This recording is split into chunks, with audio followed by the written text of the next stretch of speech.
وبرکاتہ۔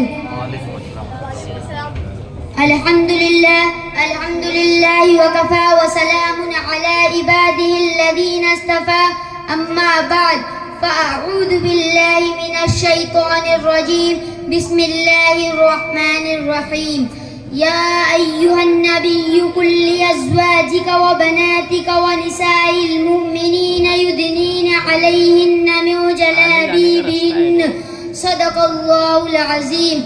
تیرے حجاب کی تاثیر ہی تو ہے مریم جو تجھ کو رب کے فرشتے سنبھل کے دیکھتے ہیں۔ محترم حضرات، میں نے قرآن کریم کی ایک آیت کا ٹکڑا آپ حضرات کے سامنے تلاوت کیا جس کے اندر نبی کریم صلی اللہ علیہ وسلم کو اس بات کی ہدایت کی گئی ہے کہ اے نبی اپنی عورتوں اور اپنی بیٹیوں اور مسلمان کی عورتوں کو اس بات کا حکم دیجئے کہ اپنے اوپر تھوڑی سی چادر لٹکا لیو۔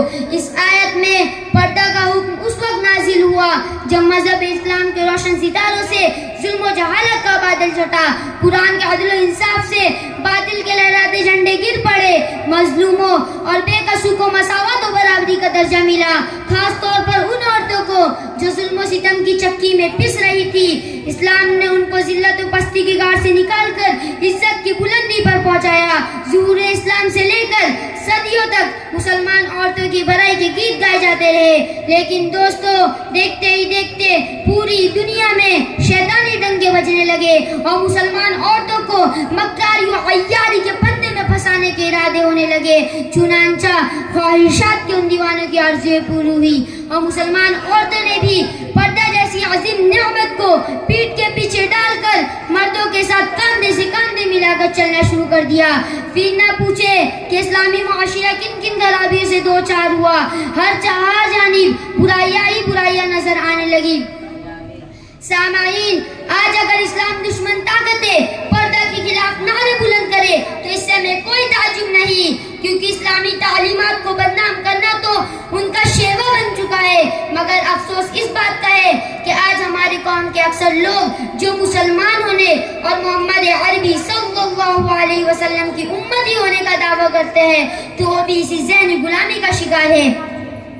سامعین، آج مغربی تہذیب نے عورتوں کی شرم و حیا کی دولت لوٹ لیا ہے۔ کہتے ہیں کہ پردہ کرنے سے ترقی نہیں ہو سکتی، نتیجہ آج یہ ہوا کہ ہمارے معاشرتی نظام کا جنازہ نکل گیا۔ یہ یورپ اور امریکہ کا طریقہ ہے کہ عورتیں باریک لباس پہن کر بے پردہ چلے۔ میں اپنی ماں اور بہنوں سے کہنا چاہتا ہوں کہ ہماری کامیابی اللہ اور اس کے رسول کے بتائے ہوئے طریقوں میں ہے، نہ کہ مغرب کے بد تہذیب عورتوں کی نقلوں میں۔ اسلام کے پاسبانوں حضرت اسماء رضی اللہ عنہ نبی کریم صلی اللہ علیہ وسلم کی سالی ہے۔ ایک بار باریک کپڑا پہن کر آ گئیں تو حضور نے نظر پھیر لیا اور فرمایا کہ اے اسماء، جب عورت بالغ ہونے کی عمر کو پہنچ جائے تو اس کے جسم سے کچھ بھی دکھنا جائز نہیں سوائے اس کے چہرے اور ہتھیلیوں کے۔ اس حدیث سے صاف پتہ چلتا ہے کہ باریک کپڑا پہننا بھی پردہ کے خلاف ہے۔ اتنا ہی نہیں بلکہ آپ صلی اللہ علیہ وسلم نے تو اپنی بیوی کو بھی نابینا صحابی سے پردہ کرنے کا حکم دیا۔ آپ صلی اللہ علیہ وسلم نے فرمایا کہ اگرچہ وہ تمہیں نہیں دیکھ سکتے ہیں لیکن تم تو انہیں دیکھ رہی ہو۔ حضور پردہ کا حکم دے رہے ہیں، اللہ قرآن میں پردہ کا حکم دے رہا ہے اور ہم کہتے ہیں کہ پردہ عورتوں کے لیے قید خانہ ہے، عورتوں کے لیے ناانصافی ہے۔ آپ خود غور کریں کہ پردہ میں عورت محفوظ ہے یا بے پردہ کے۔ سامعین، آج ہماری ماں اور بہنوں کو چاہیے کہ اپنی غریبان میں دیکھیں کہ پردہ کے اوپر عمل نہ کر کے اللہ اور اس کے رسول کو راضی کر رہی ہے یا اپنی عاقبت خراب کر رہی ہے۔ ازواج مطہرات قیامت تک آنے والی مسلمانوں کی مائیں ہیں، ان کو بھی پردہ کا حکم تھا، تو آج ہمارے لیے کیسے گنجائش ہو سکتی ہے کہ بے پردہ گھومتی پھرے؟ اس لیے میں اپنی ماں اور بہنوں سے کہتا ہوں کہ مغرب کے بد تہذیب عورتوں کے طریقوں کو ترک کر کے ازواج مطہرات کے طریقوں کو اختیار کرے اور قرآن و حدیث کے اصولوں کو اختیار کر کے زندگی گزارے، اور جو وقت بے پردگی میں گزرا اس کے لیے اللہ سے توبہ کرے۔ سامعین، عورتوں کی تمام ذمہ داریاں ہمارے مردوں کے سپرد ہیں، ان کو بے حیائی اور بے عزتی کے دلدل میں پھنسنے نہ دے، ان ان کو اسلامی تعلیمات اور شریعت و مطالعہ کے سانچے میں ڈلنے کے طریقے بتائے. اگر آج ہم نے ایسا نہیں کیا تو کل قیامت میں ہم خدائی کی طرف سے بچ نہیں سکتے.